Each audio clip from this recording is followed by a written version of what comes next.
Nesta aula eu vou apresentar um pouquinho sobre o diagrama de classe da engenharia de software.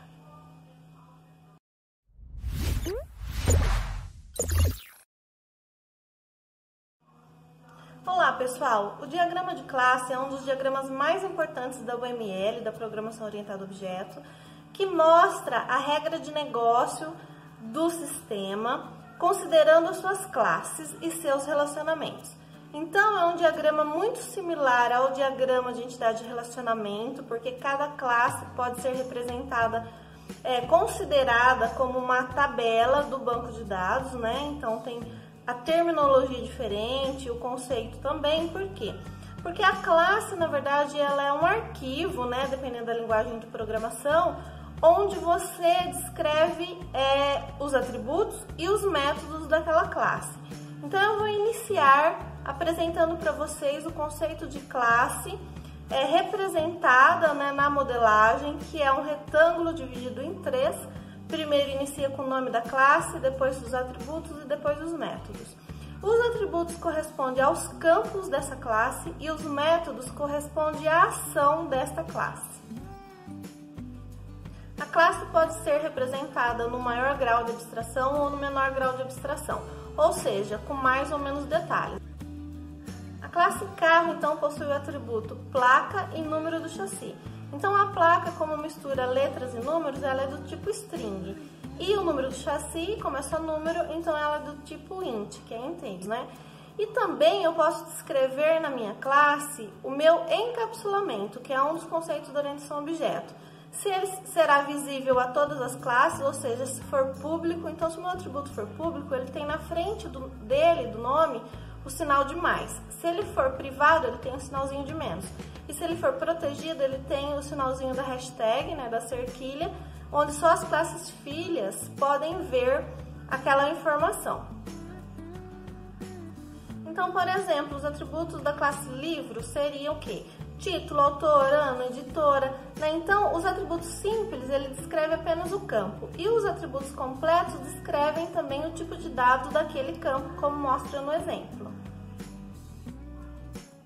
Vou apresentar uma imagem agora que mostra todos os tipos de relacionamentos do diagrama de classe.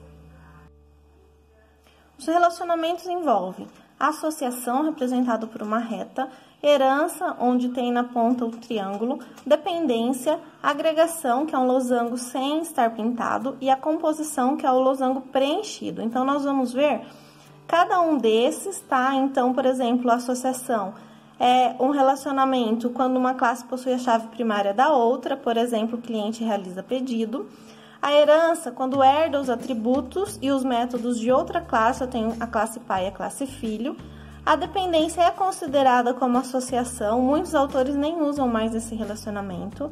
A agregação é um relacionamento todo-parte, em que uma classe faz parte da outra. E a composição é um tipo de agregação, só que com maior vínculo. Então, se a classe toda for apagada, ela também será apagada. Observem o exemplo a seguir.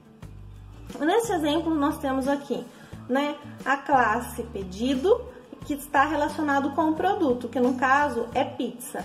E então, essa classe pizza é uma classe pai, por quê? Porque ela tem classe filhos, que ela tem 3 tipos, doce, salgada e mista. Cada tipo de classe é uma classe filha que está herdando da classe pai, tá? Então, a classe pizza é a superclasse e as demais são as subclasses. Então, dentro da classe pizza, que é o todo, eu também tenho aqui uma classe que é ingredientes, que é a classe parte, por isso que é uma agregação, né? Então, a pizza, ela possui ingredientes, né?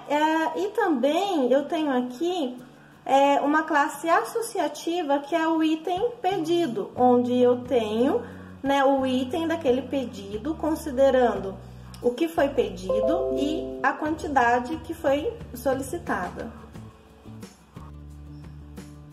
Neste outro exemplo, mostra também uma classe de associação, né, um relacionamento de associação, em que o médico realiza consulta, e está mostrando também o que a gente chama de multiplicidade, que que é a mesma coisa que a cardinalidade no banco de dados, só que representado de forma diferente, tá? Então, por exemplo, um único médico pode realizar nenhuma consulta ou muitas consultas, que é representado pelo sinal do asterisco, tá?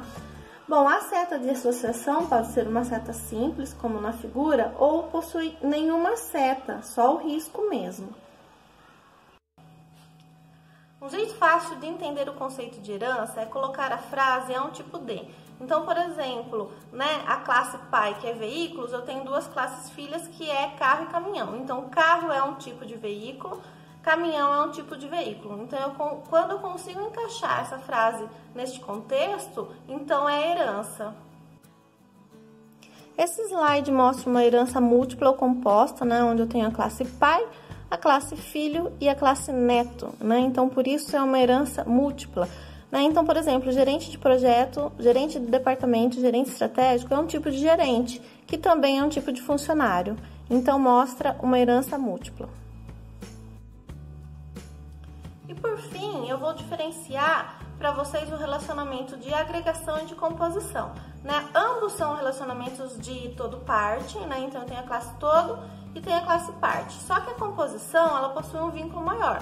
Então, que nem aqui no exemplo, né? Se o funcionário ele for excluído, os dependentes deles também irão, porque faz parte daquele cadastro. Porém, o emprego, que também faz parte daquele cadastro, ele vai permanecer, porque aqueles cargos permanecem, podem ser utilizados depois com outros funcionários ou em outras classes. Então, essa é a diferença.